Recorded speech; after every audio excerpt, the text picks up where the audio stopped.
It takes courage to be successful. It is far easier not to be successful. Misery will always have company. Success breeds contempt. If you don't want to make waves, be mediocre. Be normal and fit in. And if you're more concerned about people than you are God, then neutralize everything he put in you. Just fit in with everybody else.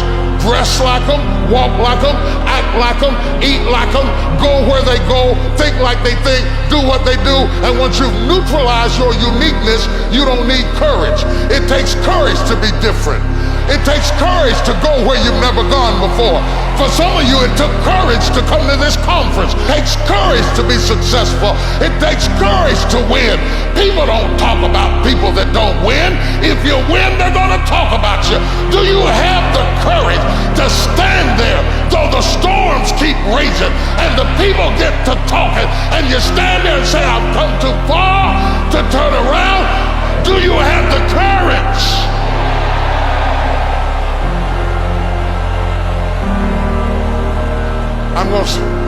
I'm going to say something to you.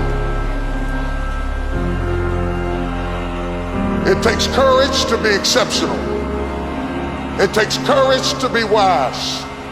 It takes courage to be rich. It takes courage to be educated.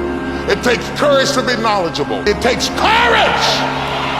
And I'm just wondering, in this weak, watered down, mediocre society that we live in today, in this reality TV world we live in today, I'm wondering if there's anybody left that's got the courage to say, after all I've been through and all my ancestors have been through and all my parents have been through, I didn't come through all of that just to fit in with normalcy.